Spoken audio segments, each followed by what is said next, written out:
বিসমিল্লাহির রহমানির রহিম নাহমাদুহু ওয়া নুসাল্লি আলা রাসূলিল্লাহ। সম্মানিত নেতৃবৃন্দ এবং শ্রদ্ধেয়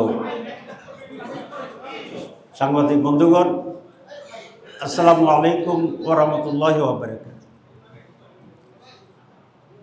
আপনারা দেখছেন যে বাংলাদেশে হঠাৎ করে রাজনৈতিক অঙ্গনে এক ধরনের নতুন পরিস্থিতি তৈরি হয়েছে। এটাকে আমি উত্তাপ বলতে চাই না, এবং প্রতিদিনেই বিভিন্ন জায়গা থেকে কিছুটা বিভ্রান্তিকর বক্তব্য আসছে এবং আমাদেরকে কেন্দ্র করেও কিছু কিছু বক্তব্য আসছে। সে কারণেই আমরা আজকে অনুভব করেছি যে আপনাদের কাছে যে সমস্ত বক্তব্য আসছে সেই সমস্ত ব্যাপারে আমাদের স্ট্যান্ডিং কী হবে সেটা ক্লিয়ার হওয়া দরকার, এবং আমরা বা এই জাতি কী চাচ্ছে, জাতির কল্যাণের জন্য কী করা উচিত আমাদের দৃষ্টিতে সেই বিষয়টাও আপনাদের কাছে আমরা পেশ করতে চাই এবং আপনাদের মাধ্যমে এই জাতির কাছে পেশ করতে চাই। আমরা একটি কথা শুনতে পাচ্ছি যে সরকার এক ধরনের কম্প্রোমাইজিং অ্যাটিটিউডে আজকের যে বার্নিং ইস্যুগুলো সেগুলো হ্যান্ডেল করার জন্য চেষ্টা করছে, এবং তাদের বক্তব্য হচ্ছে কিছুটা আপনাদেরকে সন্তুষ্ট করব, কিছুটা বিএনপিকে সন্তুষ্ট করব, কিছুটা অন্যদেরকে সন্তুষ্ট করব। তো এরকম একটা পদক্ষেপ। তো এটা তো কোনো হালুয়া রুটির ভাগাভাগির কোনো বিষয় নয় যে আপনারা কিছু হালুয়া দিলাম, অন্যদেরকেও কিছু হালুয়া দিলাম। হালুয়ার পরিমাণটা আপনারা বেশি পাবেন, রুটির পরিমাণটা ওরা একটু বেশি পাবে। এটি হচ্ছে জাতির ভাগ্য পরিবর্তনের কতিপয় ক্রুশিয়াল, অত্যন্ত গুরুত্বপূর্ণ একটি বিষয়। আপনারা দেখেছেন যে 56 বছরে এ রাজ্যের গভর্নেন্সে কোনো ধরনের পজিটিভ কোনো পরিবর্তন হয়নি। দল পরিবর্তন হয়েছে, ক্ষমতার পালাবদল হয়েছে, রাষ্ট্র পরিচালনার ব্যক্তিদের পরিবর্তন হয়েছে, কিন্তু নীতিগত এবং মৌলিকভাবে কোয়ালিটির কোনো চেঞ্জ 54 বছরে হয়নি। যারাই ক্ষমতায় গিয়েছেন তারাই প্রায় একই ধরনের দলীয়করণ, আত্মীয়করণ, আত্মীকরণ, লুটপাট, টেন্ডারবাজি, সাদাবাজি, নিজের দলদেরকে অবৈধভাবে সুযোগ সুবিধা দেওয়া, টাকা পাচার, নির্যাতন অপোজিশনের উপরে, এগুলো চলেই আসছে। যখন আওয়ামী লীগ ক্ষমতা ছিল তখন অন্য দলগুলোর উপরে নির্যাতন চলছে, যখন অন্য কোনো দলও ক্ষমতা ছিল তার বাইরের লোকদের উপরে কম বেশি নির্যাতন চলেছে। 54 বছর পরে এই ধরনের কোনো পরিবর্তন এর আগে হয়নি, কিন্তু এবার একটি জনসম্পৃক্ত বা সকল মানুষের অংশগ্রহণে স্বৈরাচার এবং ফ্যাসিবাদ, জালেম, হত্যাকারী, লুটপাটকারী, বিদেশের আনুগত্যকারী, সার্বভৌমত্ব বিক্রিকারী, এরকম একটি ফ্যাসিস্ট সরকারকে সকলে মিলে, সাংবাদিক, ছাত্র, শ্রমিক, পেশাজীবী, গরিব, উপরতলা লোক, সাধারণ মানুষ, সবাই মিলে আমরা এমন এক অভূতপূর্ব পরিবর্তন আমরা এনেছিলাম, যার মাধ্যমে মানুষ এটা আশা করেছিল যে এইবার কমপক্ষে বাংলাদেশে একটি গুণগত পরিবর্তন হবে। কিন্তু এক বছরের মাথায় এসে আমরা অত্যন্ত হতাশভাবে আমরা দেখছি যে রাজনৈতিক দলগুলোর ভিতরে আদর্শিক, চরিত্রগত বা গুণগত খুব বেশি পরিবর্তন হচ্ছে, এটা আমরা দেখি না। আমরা নোবেল লরিয়েট ডক্টর ইউনূসকে প্রদান করি একটি ইন্টারিম গভর্নমেন্ট আমরা সকলে মিলে করেছিলাম, এবং ডক্টর ইউনূস এমন একজন ব্যক্তি যে কোনো একটি রাষ্ট্রপ্রধান হিসাবে কোয়ালিটি, নৈতিকতা, সততার দিক থেকে উনি অনন্য, এবং সেটা নিয়ে এই এক বছর এটা প্রমাণ করেছেন। অনেকের ব্যাপারে, ক্ষমতার কাছাকাছি লোকদের ব্যাপারে আমরা নানা অভিযোগ পেলেও ডক্টর মোহাম্মদ ইউনূস আমাদের চিফ অ্যাডভাইজার, তার ব্যাপারে নৈতিক এমন কোনো অভিযোগ আমরা এখনো পাইনি। এবং আমি মনে করি যে উনি সিনসিয়ারলি 3টি কাজ করবেন বলে ঘোষণা দিয়েছেন, যেটা পুরানো কথা আপনারা জানেন। প্রথম যেটা, সেটা হচ্ছে উনি কিছু পরিবর্তন আনবেন, গুণগত পরিবর্তন আনবেন, এবং সেই জন্য উনি রিফর্মস কমিটি করেছেন, এনসিসি করেছেন, পরে ন্যাশনাল কনসেনসাস কমিটি করেছেন, এবং সেটাকে কেন্দ্র করে আমরা সকল দল যারা আজকে ক্রিয়ারত আছেন বা 24 জুলাইতে যারা আন্দোলন করেছিলেন, ছোট বড় 2 জনের পার্টি, 3 জনের পার্টি, বিশাল বড় পার্টি, মাঝ ধরনের পার্টি, আমরা সকলেই মিলে কিন্তু সেখানে কন্ট্রিবিউট করেছি। এবং সেই কারণে 31টা দল সেই কনসেনসাস কমিটির মিটিংয়ে আমরা ইনভাইটেড ছিলাম, আমরা কাজ করেছিলাম। অনেকে আমাদেরকে মাঝে মধ্যে বলতো যে এমন দল নিয়ে আপনারা বসছেন যিনি তার সেক্রেটারির নাম বলতে পারবে না। আমরা বলেছি এটা ঠিক হতে পারে আপনার বক্তব্য, কিন্তু উনি যদি একজনই হন একটি দলের, তো তিনি তো কিছু কন্ট্রিবিউট করেছেন।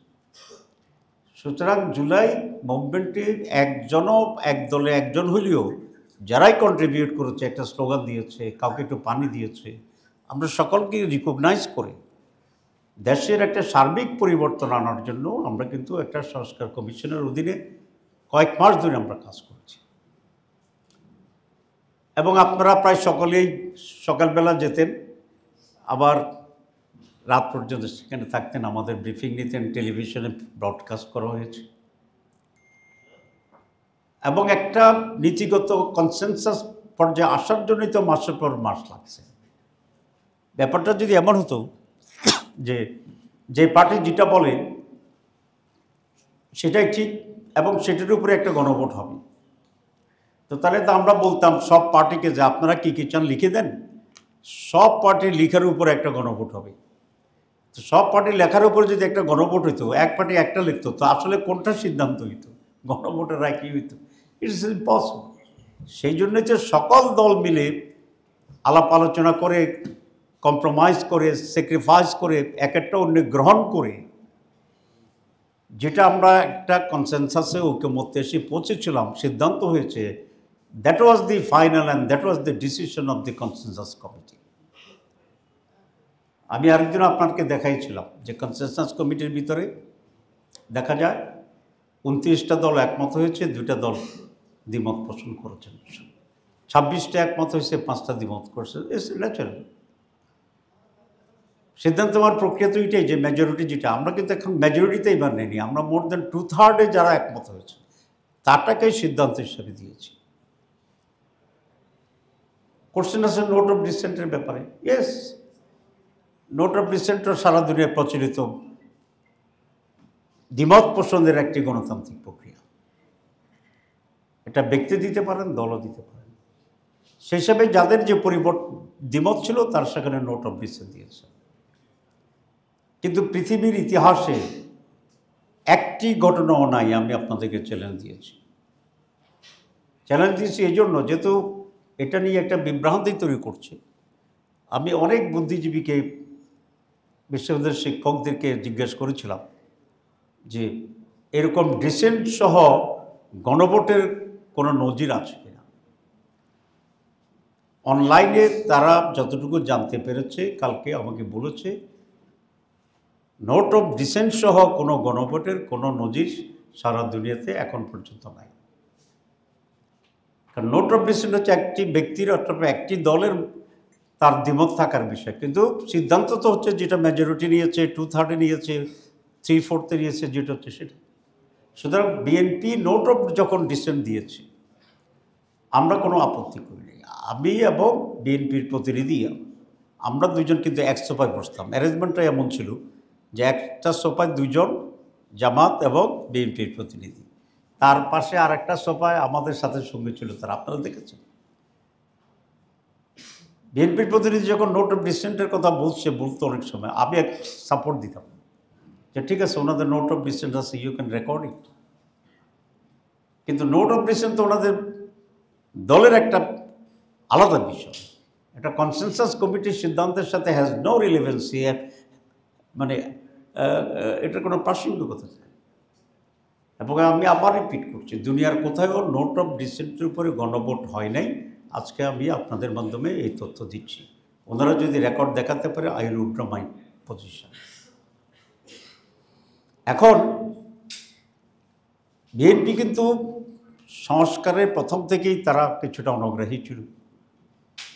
অনেক বিষয়ে তারা দীর্ঘদ্বিমত করেছে এবং আমার ধারণা আমরা সকলে মিলে যে পরিমাণ কথা বলছি, বিএনপির প্রতিনিধি একাই কনসেনসাস কমিটিতে সেই পরিমাণ কথা বলছে, আপনারা দেখছেন। সব কিছু মিলে একটা সুন্দর এন্ড হয়েছিল এবং বিএনপি অত্যন্ত স্বতঃস্ফূর্তভাবে বিএনপির মাননীয় মহাসচিব এবং বিএনপির আরেকজন স্ট্যান্ডিং কমিটির সদস্য দুজনেই সিগনেচার দেওয়ার যে অনুষ্ঠান, সেখানে তারা উপস্থিত ছিলেন। তার পাশে আমাদের সিট ছিল। আমরা স্বতঃস্ফূর্ত হাসি খুশি ঠাট্টা জোক সিরিয়াস টক সব কিছু মিলে ওখানে ছিলাম। And we signed very gladly, very spontaneously, very naturally এবং with the decision of the party. এখন বাস্তবায়ন প্রক্রিয়া গিয়ে আবার সেখানে নতুন আলোচনা হয়েছে, কনসাস কমিটিরা করেছেন, ওনারা কিছু বলেননি। হঠাৎ করে দেখলাম যে বিএনপি ফোঁস করে উঠছে এবং মানে অগ্নিশর্মা মূর্তি। হঠাৎ আমরা তো একটা বিস্মিত হয়েছি যে হঠাৎ কী হয়ে গেল, রাতে কী স্বপ্ন দেখলেন এবং স্বপ্নের পরে এসে ওনারা এটা কী রিয়েক্ট করলেন। রিয়েলি আমি পার্সোনালি আমি এখনও বিস্মিত। What is the reason? 2 নম্বর কথা হচ্ছে, ওনারা যদি পদ্ধতি নিয়ে দ্বিমত পোষণ করেন, দে ক্যান ডু দিস, কিন্তু এখানে জামাতের সাথে তো কোনো সম্পর্ক নেই। এটা তো কনসেনসাস কমিটি বিএনপি, সরকার বিএনপি, এখানে বিএনপি জামাত তো কোনো পয়েন্ট না। জামাত জামাতের জায়গায় আছে, ওনারা ওনাদের জায়গায় আছে। আমরা বুঝে শুনে যেহেতু সিগনেচার করেছি, আমরা দ্বিমত পোষণ করার কথা কোনো প্রয়োজন হচ্ছে না আমাদের। ওনারা হয়তো সিগনেচার আগে ঠিকমতো বুঝে শুনে করে নাই হয়তো বা, তো পরে যখন বুঝটা আসছে ওনাদের দৃষ্টিতে, তখন ওনারা বিরোধিতা করছে, তো করেন। কিন্তু আমরা বিশ্বের সাথে দেখলাম যে ওনারা সংস্কারের বিরোধিতা সাথে সাথে জামাত ইসলামীকে টার্গেট করে বিরোধিতা করা শুরু করেছে। আপনারা দেখেন ওনাদের কথার ভিতরে অনেক কন্ট্রাডিকশন আছে। মাঝে মধ্যে যখন পত্রপত্রিকা আসছিল যে বিএনপি সংস্কার চায় না, তখন ফখরুল ইসলাম সাহেব প্রায় 2 মাস আগে এক বক্তৃতা বলছেন সংস্কারের বাবা হচ্ছে বিএনপি। আপনাদের নিশ্চয় জানা আছে, বাবা শব্দটা বলছেন। তো এরকম যদি বহু কিছুর বাবা হইতে চায়, সন্তানের বাবা, সংস্কারের বাবা, আমাদের তো কোনো আপত্তি নেই। বাবার দায়িত্ব পালন করতে পারলে উনি অনেকজনের বাবাই হইতে পারেন। একদিকে সেক্রেটারি জেনারেল বলছেন সংস্কারের বাবা বিএনপি। 2 দিন আগে ওনাদের আরেক নেতা, প্রাক্তন বেসামরিক ব্যক্তি, সামরিক ব্যক্তি আপনারা জানেন, উনি বলছেন সংস্কারের কোনো প্রয়োজনও নেই। পত্রিকা দেখছেন না? আচ্ছা, আমি সব পত্রিকার কাটিং আনছি, ওনাদের বক্তব্য, এটা আমারগুলো না, পত্রিকা যেগুলো আসছে। তাহলে একজন বললেন যে সংস্কারের বাবা বিএনপি, আরেকজন বলছেন সংস্কার দরকার নেই। এখন আমরা কোনটাকে বিশ্বাস করব? ওনারা বললেন যে জামাত ইসলামী কি করছে, মিথ্যা বলে জনগণকে বিভ্রান্ত করছে। এখন কোনটা আমরা মিথ্যা কথা বললাম, এই কথাটা তো আমাদের জানার একটা অধিকার আছে। আপনারা না, যেহেতু আমরাই মিথ্যা বলছি বলতেছে, তাহলে কোনটা মিথ্যা বললাম এ কথা আমাদের জানার অধিকার আছে। আমি ফখরুল সাহেবকে অনুরোধ করব, উনি আগামীকালের ভিতরে বা ওনার সময় মতো জামাত ইসলাম কোন কোন পয়েন্টে মিথ্যা বলছে এটা জাতির কাছে পরিষ্কার করবেন। আরেকজন বলছেন যে জামাত ইসলামী প্রতারণা করে আমাদেরকে বেকায়দায় ফেলে দিছে। তো ওনারা বেকায়দায় পড়ছেন কিনা এটা আমরা জানি, এটা ওনারা বুঝতে পারেন, কিন্তু আমাদের কোন কথার কারণে ওনারা বেকায়দায় পড়ে গেলেন এটাও আমরা টের পাচ্ছি না, কারণ আমরা এমন কিছু করতেছি না যে ওনারা বেকায়দায় পড়ে যাবে। তা আমি মনে করি এগুলো ওনাদেরকে এখানে পরিষ্কার করা দরকার।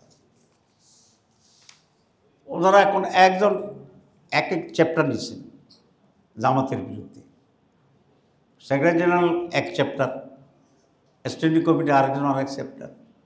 ওনাদের আরেক নেতা বলছে যে জামাত ইসলামীকে ব্যান করা উচিত। ঠিক আছে না? খুব ভালো। তো জামাত ইসলামীকে যদি 91 সালে বিএনপি যে সরকার গঠন করছিল তার আগে ব্যান্ড করতো, বা জামাত যদি তখন ব্যান্ড থাকতো, বিএনপিতে বোঝা গেলো ব্যান্ড চাচ্ছে, তো তখন যদি ব্যান্ড থাকতো জামাত ইসলামী, তাহলে ওনারা 91 সরকার গঠন করতেন কীভাবে? কারণ জামাতের সমর্থন নিয়েই তো সরকার গঠন করছে। তো জামাত ব্যান্ড থাকলে তো আর তাহলে 91 সরকার কীভাবে গঠিত হইতো জামাত ব্যান্ড থাকলে? আমি ওনাদের কাছ থেকে এই ক্লারিফিকেশনটা চাইতেছি। আপনাদের খেয়াল আছে না, জামাত ইসলামী তখন 18 আসন আমরা পেয়েছিলাম, কোনো দলে মেজরিটি পায়নি। তখন ম্যাডাম খালেদা জিয়া জামাত ইসলামীর কাছে অ্যাপ্রোচ করেছিলেন বিএনপিকে সমর্থন দেওয়ার জন্য, সরকার গঠনের জন্য। আমরা বঙ্গভবনে গিয়ে চিঠি দিয়ে বিএনপিকে সমর্থন দেওয়ার পরে বিএনপি মেজরিটি হয় এবং সরকার গঠন করে। আচ্ছা, সেটাও নিঃস্বার্থ হতে পারে, উদাহরণ যারা বলছে সেটা কোনো ম্যাটার না। ম্যাটার হচ্ছে জামাত যদি ব্যান্ড থাকতো, 18 সিট না যোগ হইতো বিএনপির সাথে, তাহলে বিএনপি কি সরকার গঠন করতে পারতো? পারতো না। তো তাহলে বিএনপি যদি 91 সালে সরকার গঠন করতে না পারতো, আজকে বিএনপি কি অবস্থায় আসতে পারতো? বিএনপির ইতিহাস তো এরকম হতো না, হয়তো ভিন্ন হইতো। তখন আওয়ামী লীগ আবার সরকার করতো, তারপরে কি হইতো, এটা কাল্পনিক, এখন তো আমরা বুঝছি না। তাইলে বিএনপি নেতারা এমন কথা বলেন, যে কথা যদি সত্য হয় বা সত্য হইতো, তাহলে বিএনপির নিজস্ব পজিশনেরও একটা হুমকির ভিতরে পরিচিত, সরকার করতে পারত না। কথাটা কি আমি বুঝাতে পারছি আপনাদের? আমি 91 সালে সরকার গঠনের পরে ওমরায় গিয়েছিলাম। তো সেখানে লোকেরা আমাকে ধরছে যে আপনারা মহিলার নেতৃত্বকে সমর্থন দিলেন কেন? কারণ খালেদা জিয়ার নেতৃত্বে তো এটা তো একটা বেকায়দা প্রশ্ন। তা আমি বললাম যে আমরা তো পুরুষেরও দাঁড়িয়েছিলাম, কিন্তু এদেশের মানুষ তো দুইটা বড় দলকে বেশি আসন দিয়ে, মাত্র 18 আসন দিয়ে পাশ করিয়ে জামাত ইসলামীকে তো আত্মাইয়ুতে বসে রাখছে।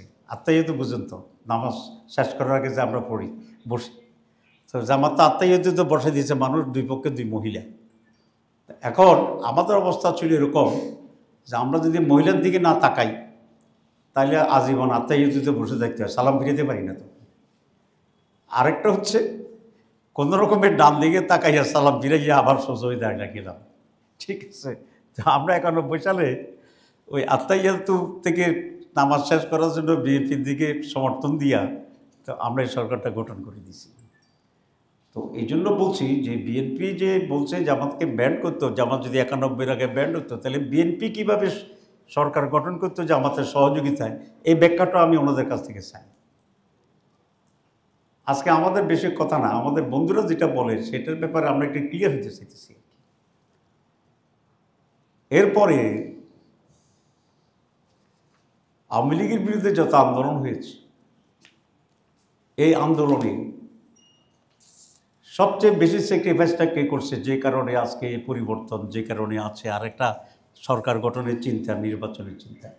আমাদের তো সিনিয়র 11 জন নেতাকে হত্যা করছে আওয়ামী লীগ, কিন্তু বিএনপির এমন কোনো সিনিয়র নেতাকে কি ফাঁসি দিছে? তাহলে ফাঁসিটা খাইছি আমরা, প্রফিটটা আর প্রফেশন হিসে বিএনপি। তো তারপরে তো আমরা কিছু বলি না, কারণ আমরা তো একটা সিভিলাইজড পলিটিক্যাল পার্টি, আমরা কারো উপকারকারী খোটা দিই না। কিন্তু যা উপকার পাইছে এবং যা গভর্নমেন্ট ফর্ম করছে, যারা আমরা হেল্প করলাম, হে আবার আমাদেরকে উল্টা কথা বলতেছে। তো এটা কি রাজনীতির সংজ্ঞা, রাজনীতির আভিজাত্যে, রাজনীতির কালচারে, রাজনীতির ক্যালকুলেশনে, অথবা রাজনীতির আপনার যে এনভায়রনমেন্ট, সেটা কি এটা পড়ে? এরপরে যেটা সেটা হচ্ছে ফখরুল সাহেব একেবারে আরও এখন থেকে 56 বছর আগে গেছেন। আচ্ছা, তো ওনারা যখন আমাদের সাথে একসাথে বসবাস করছেন, তো সে সময় বিষয়টা এমন ছিল না, এটা খুব লজ্জাস্কর। আমি আওয়ামী লীগ লোকদেরকে বলতাম যে ভাই, আমরা একসাথে আন্দোলন করছি বিএনপির বিরুদ্ধে, তোমাদের পাশে নিজামী সাহেবের ছবি আমি 28 অক্টোবর দেখাইছিলাম জনসভার ভিতরে, হাসিনা নিজামী একসাথে বসে আছে। তো তখন তোমরা জামাতকে হালাল মনে করছো, এখন যে উল্টা কথা বলো, একটু লজ্জা থাকা উচিত না? যে মানুষ তো দেখতেছে যে এরা কিন্তু আগে একসাথে খাইছে, একটু পরে উল্টো পাল্টা কথা বলতেছে। শোক লজ্জা হইলেও থাকতে হইব যে আমি একসময় ব্যবহার করেছি, এখন আমি উল্টা বলছি। তো বিএনপি যদি এখন আওয়ামী লীগের ন্যারেটিভ দেয়, বিএনপি এখন আওয়ামী লীগের ন্যারেটিভ দিচ্ছে, তাহলে বিএনপির সাথে আওয়ামী লীগের জামাতের পোস্টে তাহলে কোনো ডিফারেন্স থাকছে না। তাহলে বিএনপি ততক্ষণ বিএনপি যতক্ষণ তারা আওয়ামী লীগ বিএনপি লড়াইতে থাকে। যখন জামাত এবং বিএনপির সাথে যে কোনো কারণে মতপার্থক্য হয়, তখন বিএনপি কিন্তু আওয়ামী লীগের নেগেটিভ এবং আওয়ামী লীগের চেয়ারে বসে জামাতের বিরুদ্ধে কথা বলে। এটা আমি মনে করি যে রাজনৈতিক সততার অভাব। রাজনীতিতে মিনিমাম সততা থাকতে হবে। এখন কোনো দল যদি মনে করে যে আমরা জনগণকে যাই কন্টেন্ট দিই না কেন, আমরা ক্ষমতায় এসে চাঁদাবাজি করব, এখানে আমাদের সততার প্রয়োজন নেই। আমরা ক্ষমতায় এসে বা আমরা যদি সুযোগ পাই আমরা দখল করে ফেলব, এখানে সততার কোনো প্রয়োজন নেই।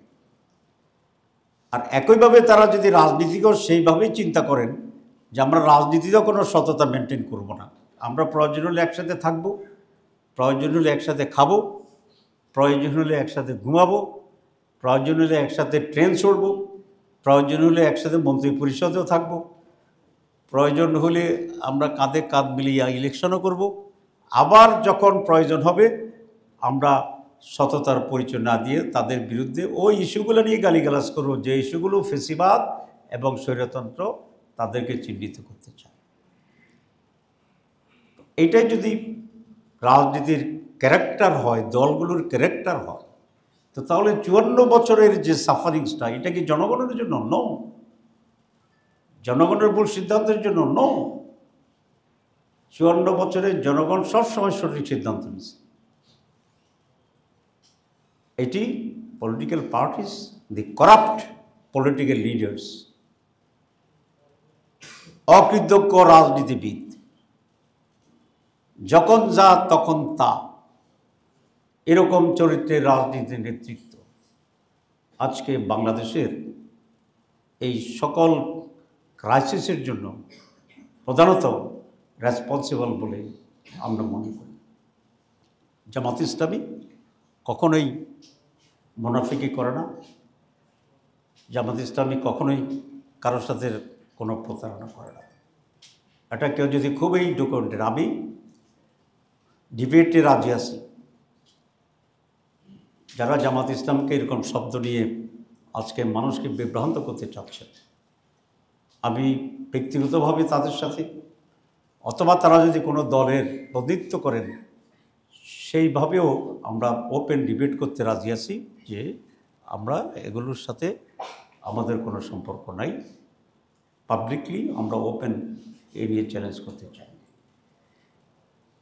আমি সর্বশেষ কথা যেটা বলতে চাই যে গণভোট ইস্যুতে বিএনপি বলছেন যে গণভোট এবং জাতীয় নির্বাচন একসাথে হইতে হবে। আমি গতকাল বা পরশু বলছি প্রতিদিনই যে গণভোট এক ধরনের বিষয়, আমাদের সংস্কার নিয়ে আমরা যে কোনো সময় সংস্কার আমরা করতে পারি। কোনো একটি গভর্নমেন্ট তার মাঝখানে সংস্কার করতে পারে, কনস্টিটিউশন চেঞ্জ করতে পারে এবং সেখানে গণভোট আবার হইতে পারে। কিন্তু জাতীয় নির্বাচন তো 5 বছরের একটি বিশেষ নির্বাচন, ক্ষমতা পালাবদলের নির্বাচন, দুটোর চরিত্রই ভিন্ন। এখন আমাকে অনেকে বলে যে তাহলে বিএনপি এত সিরিয়াস ছিল কেন? 3টি কথা বলছেন তারা। একটা কথা বলছেন গণভোট করতে হলে অনেক টাকা খরচ হবে। টাকা তো কিছু খরচ হবে, অনেক হবে না, কিছু খরচ হবে। এবং একটা জাতির পরিবর্তনের জন্য যে টাকা খরচ হবে সেটা গুরুত্বপূর্ণ, নাকি সাদাবাজ দখলবাজদের সুবিধা করার জন্য আমি ভিন্ন প্রক্রিয়া অ্যাভয়েড করে যাব, সেটা ভালো হবে। আমি এটা বলতে চাইছিলাম আজকে। তো আমি খুব ধন্যবাদ জানাই, অন্য এক বক্তব্য দেখলাম পত্রিকা এসে গেছে, আমার মুখে বলাটা অসুন্দর ছিল, ভাবতেছিলাম বলবো কি বলবো না, সিনিয়র মানুষ। তো আমি ওই বক্তাকে ধন্যবাদ জানাই যে আমাকে এই মহা বিপদ থেকে রক্ষা করছে।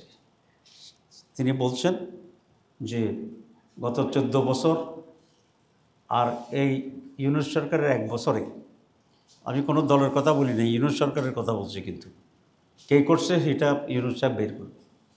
ওনার এই পিরিয়ডে যে পরিমাণে 16 বছরের সাদাবাজি, দখলবাজি, টাকা পাচার, হুন্ডা ব্যবসা, বেগম পাড়া, তারপরে অন্য পাড়া তৈরি হয়েছে, এ দিয়ে প্রায় রাফলি যে হিসাবটা আসছে কয়েক বিলিয়নের, আমি দেখলাম প্রায় 1000 গণভোট করা যায়। কি বলছি, 1000 গণভোট করা যায়।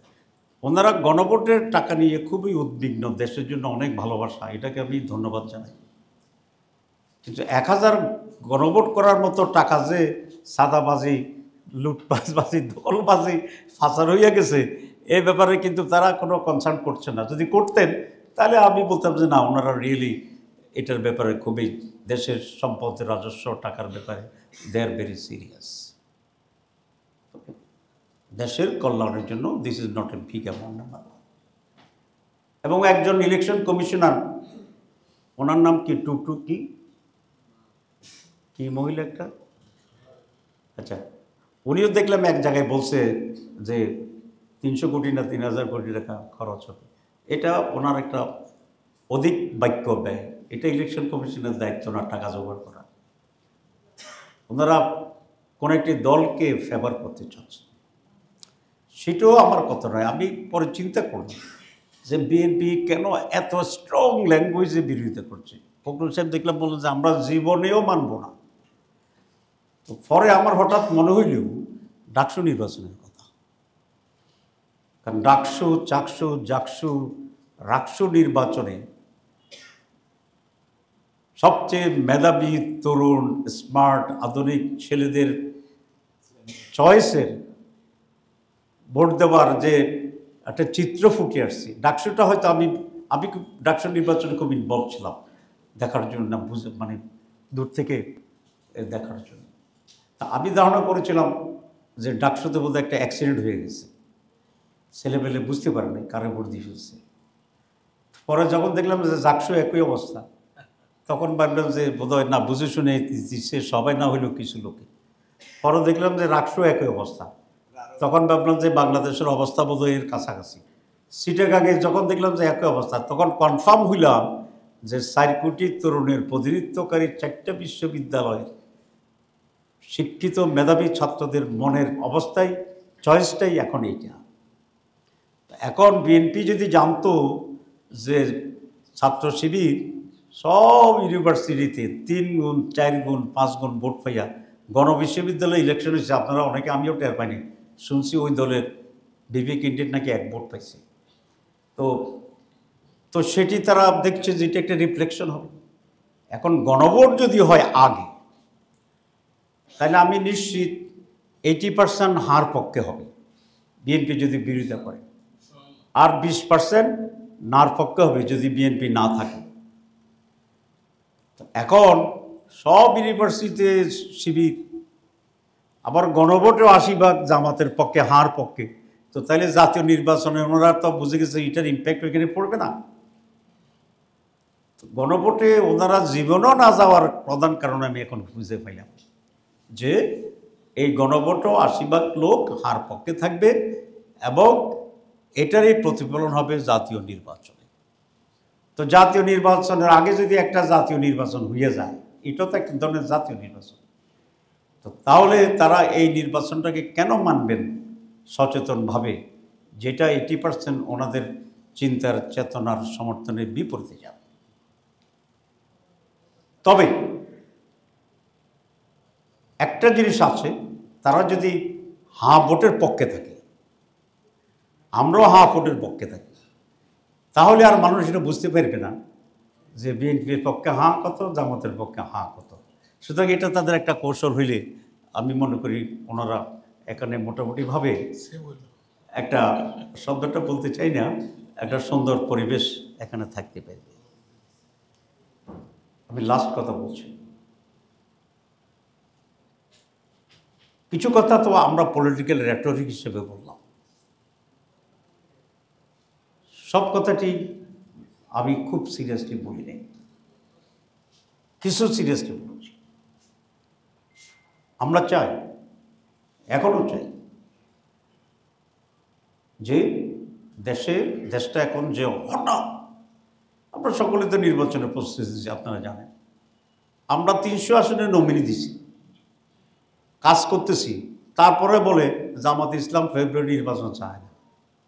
ওনারা তো এখন নমিনেশন একজনেরও ঠিক করতে পারেন নাই, কিন্তু ওনারা বলেন যে ওনারা পুরা ফেব্রুয়ারিতে চায়। তো আমরা কি অপরাধটা করতেছি? ক্যান্ডিডেট দিলাম, ভোটের জন্য টাকা খরচ করতেছি, পোস্টার ছাপাইছি, জিন্দাবাদ করতেছি, মুর্দাবাদ করতেছি, ইলেকশনে যাব, সব কথার পরে ইলেকশনে যাবো করতেছি, ফেব্রুয়ারির কথা কইছি, যত দাবি আছে সব দাবি পেশ করি করতেছি, পূরণ করে আদায় করে ফেব্রুয়ারিতে ইলেকশন করব। এতবার ফেব্রুয়ারি কইছি, জীবনেও এত ফেব্রুয়ারি আগে উচ্চারণ করিনি।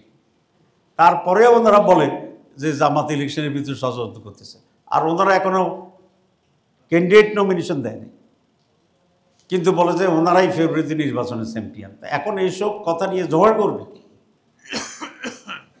আমি পরিষ্কার বলছি, বিএনপি এই ইস্যুকে, জামাতকে জড়ানো বিএনপির রাজনীতির জন্যে কতটুকু কল্যাণ হয়েছে আমি জানি না, তবে আমি এটা স্পষ্ট বলি, এটা একেবারেই অপ্রয়োজনীয়, একেবারেই অপ্রাসঙ্গিক এবং একেবারেই জামাতের এখানে কোনো দায়বদ্ধতা নাই। তো জামাত ইসলামীর পক্ষ থেকে আপনাদের মাধ্যমে আমি জাতিকে এটা পরিষ্কার বলে দিতে চাচ্ছি যে জামাত বিএনপি যতই উস্কানি দেয়, জামাত ইসলামী বিএনপির সাথে কোনো ধরনের বিরোধ এবং ঝগড়ায় লিপ্ত হতে চায় না, হবে না।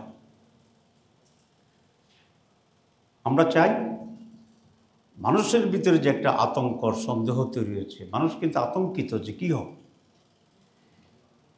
এই মানুষের আতঙ্ক দূর করে কি হবে এটাকে স্পষ্ট করার দায়িত্ব হচ্ছে রাজনৈতিক দলগুলো। সুতরাং যাই করছে, let us forget and forgive. যাই করতেছে, লেট আস স্টপ। আমি বিএনপিকে অনুরোধ করব, আসুন বিএনপি এবং জামাত ইসলামী আমরা একসাথে বসি, আমরা দেশের এই পরিস্থিতি নিয়ে খোলামেলা আলোচনা করি এবং একটি সুন্দর সুষ্ঠু নির্বাচন, আমাদের যে চার্টার অফ জুলাই যেগুলো আছে দেশের জন্য অত্যন্ত প্রয়োজন, সেই চার্টারের জন্য যে গণভোটের যে গণভোট, জাতীয় নির্বাচন এবং কনস্টিটিউয়েন্সি অ্যাসেম্বলি এবং এটার বাস্তবায়নের জন্য যে ইম্পিউনিটি দেওয়া হচ্ছে সেটি, যেগুলো নিয়ে আজকে সমস্যা, আসলে সব ইস্যু নিয়ে আমরা বসি। উত্তেজনা হয়েছে, আবার পানি ঢেলে দিলে তো আগুন নিভে গেছে। বাংলাদেশের মানুষ, রাজনৈতিক দলগুলো এই ধরনের দায়িত্বহীন অস্পষ্টতা এটা চায় না। মানুষ চায় একটা সমঝোতা, একটা সমাধান। আমি সেই আলোচনার জন্য আহ্বান করছি। জামাত ইসলামী এবং বিএনপি যদি একটি সমঝোতার কাছাকাছি আসে, তাহলে বাকি যারা রাজনৈতিক স্টেক আছে আমরা তাদের সাথে আলোচনা করব একটা গাইডলাইন তৈরি করে। তখন এটা সার্বজনীন সকল দলের একটি মত হিসেবে রূপান্তরিত হবে। আর যদি তাই হয়, তাহলে আমরা আশা করি আজকের যে সংকটের আভাস আমরা দেখছি, সেখান থেকে এই যাত্রী পরিত্রাণ পাবে। আরেকটি কথা ওনারা বলেন, সকলেই বলেন যে যদি সমঝোতা না হয়, ইলেকশন না হয়, তাহলে কী হবে? ফেসিবাদ এসে যাবে। তো ফেসিবাদ আসবে, আপনি তো বলতেছেন। তো ফেসিবাদ আসলে আপনি যদি ফেসিবাদ না চান, তো তাইলে আসেন, শান্ত হন, আমরা শান্ত হই, সবাই মিলে আমরা করি। মানে অন্যের উপর দায়িত্ব আমার শতভাগ। আমরা যখন আপনার প্রশাসনের কথা বলি যে বিএনপি 80 ভাগ, পরের দিনই বিএনপি বলছে জামাত 80 ভাগ। তা আমি যে জামাত যেখানে যেখানে 80 ভাগ আছে সবগুলোকে ট্রান্সফার করে দেন, আমরা রাজি আছি। তো তাহলে ওরা বলে কেন 80 ভাগ নিচে আর 20 ভাগ যে বাকি আছে, এসব কথা বলে ওইটাও নিয়ে আপনারা শতভাগ হইতে চায়। তো এসব রাজনীতি কৌশল তো আজকাল মানুষ বুঝে যায়। আমরা কৌশলী হইতে চাই না, আমরা খেলতে চাই না, এবং রাজনীতির খেলা আছে, কিন্তু বেশি খেলাটা রাজনীতিকে ঝুঁকিপূর্ণ করে দেয়। সেই জন্য আমি এই উদাত্ত আহ্বান আজকে জানানোর জন্য বলছি যে আমরা তো বলেছি বিএনপিকে আমি আহ্বান করছি যে আসেন আমরা বসি, ওকেলে বসি, আমরা কথা বলি, বলে একটা সমন্বয় সমঝোতা আন্ডারস্ট্যান্ডিংয়ের মাধ্যমে আমরা আগামীতে বাংলাদেশ কীভাবে সত্যিকার অর্থে একটি স্বাধীন সার্বভৌম নতুন বাংলাদেশ হতে পারে, আমাদের এজেন্ডাগুলো কী। আমরা মনে করি একটা রোড তৈরি হওয়া উচিত, এই রোডের বাউন্ডারি কেউ ক্রস করবে না, এবং এই রোডের ভিতরেই আমরা প্রতিযোগিতার দৌড় দেব, ঠিক আছে? তাহলে জাতি একটা স্বস্তি পাবে। এবং আমি ঐকমত্য কমিশন এবং প্রধান অ্যাডভাইজারের কাছে অনুরোধ জানাবো, আপনি মেহরবানি দৃঢ় থেকে যাহা সঠিক আপনি সেই সিদ্ধান্ত নেন, জনগণ আপনার পাশে থাকবে। আপনি কত লোকের সমর্থন চান? লাখ লাখ? ইয়েস। কোটি কোটি? ইয়েস। আপনি বলেন কত লোকের সমর্থন আপনি চান, এই জাতি আপনাকে সে সমর্থন দেবে। আপনি কোনোভাবেই অন্যায় এবং অন্যায্যতার ব্যাপারে আপনি নমনীয় হবেন, এটা দেশের পক্ষ থেকে আপনার প্রতি আমাদের সুনির্বন্ধ সশ্রদ্ধ আন্তরিক আবেদন। আপনাদের সবাইকে ধন্যবাদ। আরও দুইটা পয়েন্ট ছিল, লম্বা হচ্ছে, এটা বাদ দিলাম, আগামীকালের জন্য রাখছি। ফিয়ামাল্লাহ। আসসালামু আলাইকুম ওয়া রাহমাতুল্লাহ। জি, প্রশ্ন করবেন।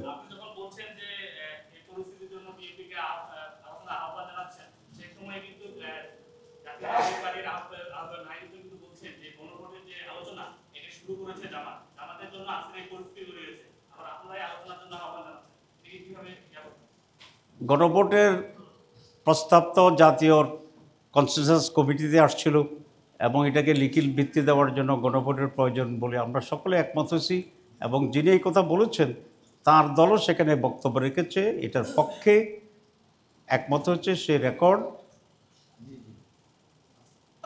এনসিসির কাছে আপনারা পাবেন। তাদের বক্তব্য এনসিসিতে গণভোটের পক্ষে ছিল, অনেক জোরালো ছিল। জি।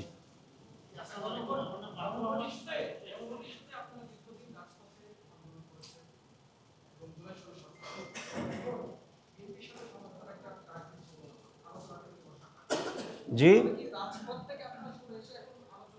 না, আমরা আমরা দুইটাতেই আছি, কারণ আপনারা জানেন পৃথিবীর বহু দেশে একসাথে যুদ্ধ চলতেছে, আলোচনা চলতেছে।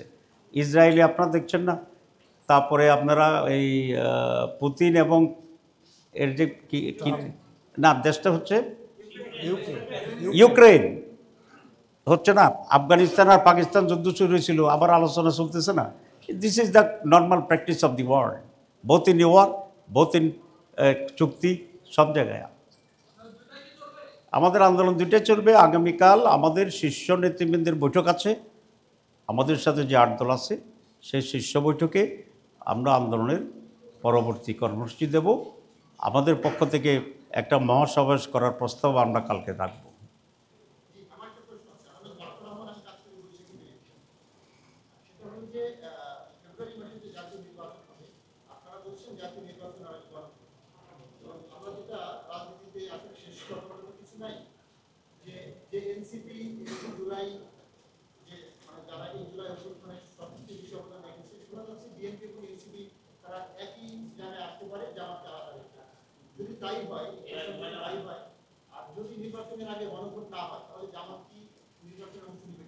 আমি এর জবাব অনেক আগে দিয়েছিলাম আগেরটাতে, যে ইফ যদি ইজ হয় বাট কিন্তু হোয়াট কি, এটা মুখস্থ করেছিলাম ক্লাস 2-তে, ঠিক আছে?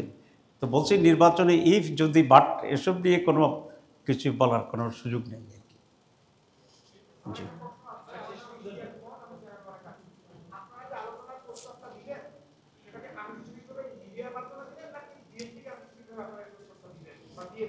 না, আমি আজকে মিডিয়ার মাধ্যমে দিয়েছি, বাকিটা তারা যদি ন্যূনতম পজিটিভলি নেয়, কালকে দেখি না পত্রিকায় কী কী বলে। তো আশা করি যদি আমাদেরকে ব্যান না করে আর কি কাল পর্যন্ত, তো তাহলে তো আমরা সেটাও করতে পারবো। জি, ওকে, থ্যাংক ইউ ভেরি মাচ। একটা লাস্ট, জি। কোন টেলিভিশন? 21, জি।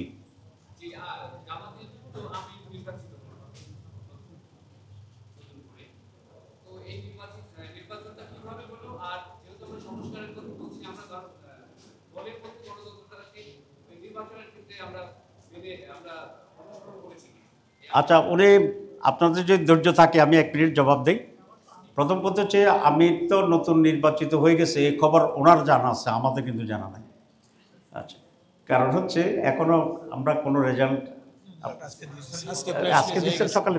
ও আচ্ছা, তাহলে হয়েছে আমাদের ইলেকশন কমিশন দেখেন এত ইন্ডিপেন্ডেন্ট যে তারা নিজেরাই ঘোষণা করে দিচ্ছে নাইবে আমিরের নলেজের বাইরে। আচ্ছা, তো কমিশন স্বাধীন আমাদের এত বেশি আজকে করছে, তাহলে ওই জন্য জি জি না, থ্যাংক ইউ ভেরি মাচ। বলছি যে আমাদের ইলেকশন কমিশন এত স্বাধীন যে আমির নাইবে আমির জানি না ঘোষণা করে দিছে, এটা অ্যাবসলিউটলি দেশ স্বাধীন। 2 নম্বর হচ্ছে জামাত ইসলামীর নির্বাচনে 3টা নো এর সমন্বয়, 3টা নো। একটা হচ্ছে no candidate, no panel, no campaign. আমাদের এখানে কেউ ক্যান্ডিডেট হতে পারে না, সকলেই ক্যান্ডিডেট, সকলেই ভোটার। সুতরাং যারা এলিজিবল ভোটার তারা যে কোনো লোককে ভোট দিতে পারে, নিজেকে দিতে পারে না। এই ভিত্তিতে যিনি সবচেয়ে হাইয়েস্ট পান উনি আমি নির্বাচিত হন। এই জন্য কে কারে ভোট দিচ্ছে আমরা এই প্রবলেমে জানতাম। এই যে আপনি বলছেন রেজাল্ট হয়ে গেছে, এইটাও তো জানি না, তারা ইন্ডিপেন্ডেন্ট। আচ্ছা, 2 নম্বর হচ্ছে কেউ কারো পক্ষে ক্যাম্পেইন করতে পারবে না এবং কেউ দেখাইতে পারবে না যে আমি অমুকের ভোট দিছি, ঠিক আছে? সুতরাং কোনো ক্যাম্পেইন এখানে নেই। আর এখানে কোনো প্যানেল সিস্টেমে নাই যে 3জন 4জন মিলে প্রেসিডেন্ট একজন, সেক্রেটারি একজন, নাইবে একজন প্যানেল আছে। This is the unique electoral system in the whole world.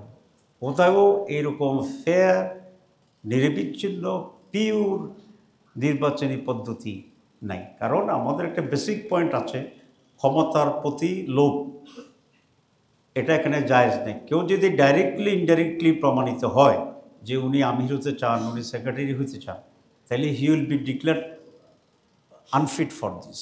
এরকম ঘটনা আমাদের দলে আছে। সুতরাং কেউ এটা প্রকাশ করতে পারে না যে আমার একটা ভোট দাও। তো দিলে যদি প্রকাশিত হয় he will be expelled from the party. ওইটাকে আমরা ইম্পিউনিটি রাখছি, যেটা বিএনপি মানতে চায় না। 270 দিনের বহু মজার কথা তো আছেই। আর আপনার তো থ্যাংক ইউ। আর বোধহয় আমরা শেষ করতে পারি ওনাদের ধৈর্যটা।